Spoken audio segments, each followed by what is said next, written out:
এই খবরটি নিবেদন করছে স্বামী বিবেকানন্দ ইউনিভার্সিটি, আপনার সন্তানের স্বপ্নের ভবিষ্যৎ গড়ে তোলার একমাত্র সঠিক ঠিকানা। শিক্ষার মান উন্নয়নে ইসলামপুর গার্লস হাই স্কুলে চালু হলো অত্যাধুনিক স্মার্ট ক্লাসরুম। আনুষ্ঠানিকভাবে ক্লাসরুমের উদ্বোধন করেন ইসলামপুর মহকুমার শাসক প্রিয়া যাদব। এদিন এই অনুষ্ঠানে উপস্থিত ছিলেন ইসলামপুর পৌরসভার চেয়ারম্যান কানাইলাল আগারওয়াল সহ অন্যান্যরা। জানা গিয়েছে, এই স্মার্ট ক্লাসরুমটা জেলা ও মহকুমা প্রশাসনের যৌথ উদ্যোগে বাস্তবায়ন হয়েছে। শুধুমাত্র একটি এলইডি স্ক্রিন বসিয়ে ক্লাসরুমকে স্মার্ট বানানো হয়নি, তার চেয়েও অনেক বেশি কিছু রয়েছে এই প্রকল্পে। ক্লাসরুমের দেওয়ালগুলি সজ্জিত করা হয়েছে বিভিন্ন শিক্ষামূলক তথ্য ও চিত্রভিত্তিক কারুকার্য দিয়ে, যা শিক্ষার্থীদের কাছে পাঠ গ্রহণকে আরো আকর্ষণীয় করে তুলবে। বিদ্যালয় কর্তৃপক্ষ ও অভিভাবক মহল প্রশাসনের এই উদ্যোগকে সাধুবাদ জানিয়েছেন। गर्ल्स हाई स्कूल में हम लोगों ने एक स्मार्ट क्लास इनॉग्रेट किया है। जैसा आप देख सकते हैं, हम लोगों ने इंश्योर किया है कि इसका सराउंडिंग काफ़ी क्रिएटिव हो, ऐसा हो जो कि बच्चों का इसमें पढ़ने का मन करे। जनरली हम लोग स्कूल को किसी बोरिंग प्लेस से एसोसिएट करते हैं, तो we want to break that identity. हम चाहते हैं कि बच्चे एक अच्छे इन्वायरमेंट में पढ़े, क्रिएटिव टेक्नोलॉजीज़ को एक्सेस करें, जैसे कि अभी हमने देखा हम स्मार्ट क्लास से कर सकते हैं।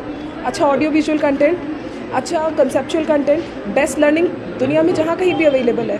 स्मार्ट क्लासरूम के थ्रू विल मेक श्योर कि आपके सरकारी स्कूलों में अवेलेबल हो।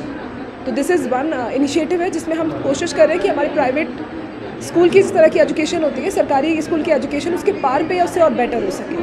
तो इसीलिए हमने स्मार्ट क्लास इनॉग्रेट किया है और ये ज्ञानालय प्रोजेक्ट के अंदर हो रहा है डिस्ट्रिक्ट के, और ऐसा स्मार्ट क्लास हर ब्लॉक और हर जीपी में आपको मिलेगा। आज स्मार्ट क्लासेर उद्बोधन हलो। এটা আমরা এসডি অফিসের তরফ থেকে এই স্মার্ট ক্লাসটা পেয়েছিলাম। ওনাদের এই দায়িত্বে, ওনারাই পুরো জিনিসটা তত্ত্বাবধানে, ওনাদেরই তত্ত্বাবধানে আজকে সেটা এই কয়েক মাস ধরে কাজ হয়েছে খুব সুন্দর করে, সেটারই আজকে মানে অফিসিয়াল উদ্বোধনটা হলো। ছাত্রীদের উপকার বলতে এটা তো পুরো আধুনিক একটা ব্যাপার। স্মার্ট মানে এই যে প্যানেলটা আর কি আছে, সেইটাতে আমরা সব কিছুই ব্যবহার করতে পারবো। মানে সেটাতে টিভির সুবিধাও আছে, টিভিতে আমরা যা যা করতে পারি, আবার ফোনে যে স্মার্টফোনের যা কিছু করা যায় সেটাও ওখানে আমরা করতে পারবো। আর ক্লাসরুম টিচিংয়ের ক্ষেত্রে এখন যেটা ওই অনলাইনে যেগুলো আমরা দেখছিলাম মানে সময়, যে ক্লাসরুম টিচিংটাকে স্মার্ট প্যানেল দিয়ে কীভাবে উন্নত করা যায়, সেইটা আমরা একটু দেখেছি। আমরা নিজেরা তো ব্যবহার করিনি এতদিন পর্যন্ত, এখন এটা আমরা পেয়েছি। আমাদেরও কাছে এটা একটা চ্যালেঞ্জ, যে এটাকে আমরা যদি ঠিক মতন ব্যবহার করে মেয়েদের জন্য ক্লাসটাকে যদি আমরা ঠিক এটাতে যা যা সুবিধেগুলো আছে সবটাই সুবিধে। উত্তর দিনাজপুর থেকে পরিমল সরকারের রিপোর্ট, নিউজ বঙ্গ টাইম।